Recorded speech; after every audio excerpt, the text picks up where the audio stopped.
The key to its defences is its so-called tritium safety cell, a rigid steel cage reinforced at key points. Smart describe it as the hard shell of a nut, with small but efficient crumple zones both at the front and at the rear.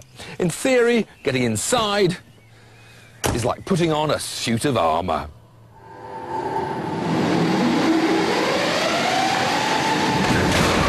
Even when it hits something more than twice as heavy, the bit where you sit is remarkably unaffected. There may not be a long crumple zone, but look how the Smart's windscreen remains intact. This is testimony to the rigidity of the passenger cell.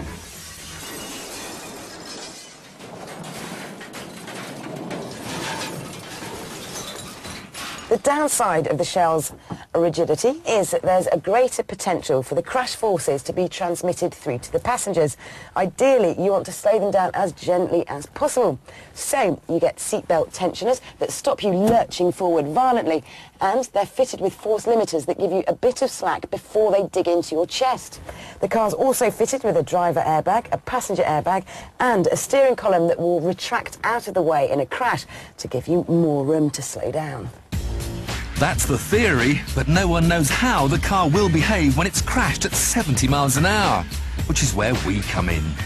We've enlisted the help of engineering guru Dr. James Brighton. His team have converted a Smart so that the brakes, steering and throttle can be operated via remote control. Dr. Kim Blackburn will guide the Smart from a chase car straight into 20 tonnes of concrete block. It'll be similar to losing control at 70 miles an hour and spearing off into the temporary barriers on a motorway. Surely now the Smart has met its match. Kim to James, 10 seconds. 10, 20, 30, 5, give me straight, thank you.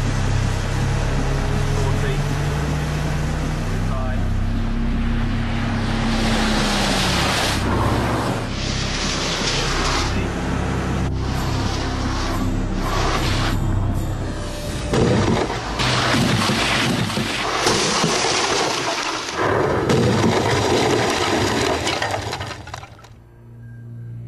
From 70 miles an hour to naught in 1 second. Energy that it moved 20 tonnes of concrete, leapt into the air and rebounded to the side of the road. We didn't know what we'd find when we reached the wreckage.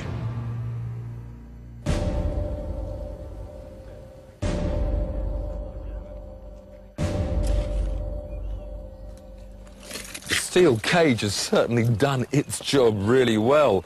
You can still see the original shape, just that one nasty kink there. Don't forget, this is a car without a roof. The plastic was just shattered. So without even the strength of a roof, there hasn't been that much effect. You can in fact open the door. Bits fly out. And it's only really when you come around the front you do see that massive impact. Around the other side though, it still looks remarkably like a Smart car. You can see the full shape of the door. Indeed, the door not only opens normally, it closes again. So that does show how well that cage has worked on this impact. We were staggered at how well the Smart seemed to have stood up to our high-speed collision, but couldn't help wondering how a conventional small car would have performed in a similar test. So we found out.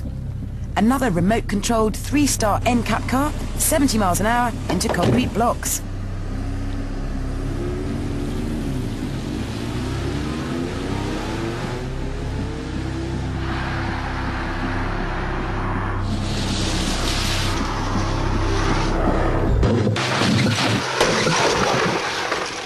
Without a super stiff structure like the Smart's, you can see how this car's bodywork ripples as the shockwave dissipates.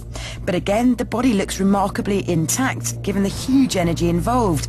Closer inspection revealed that there had been some intrusion into the footwell, but in comparison, the Smart looked to have suffered even more. Perhaps most surprising was the obvious energy-absorbing qualities of the concrete. The Corsa's greater mass moved the blocks more than the Smart, but in both cases the concrete didn't necessarily deliver the killer blow you might have thought. But here's the rub.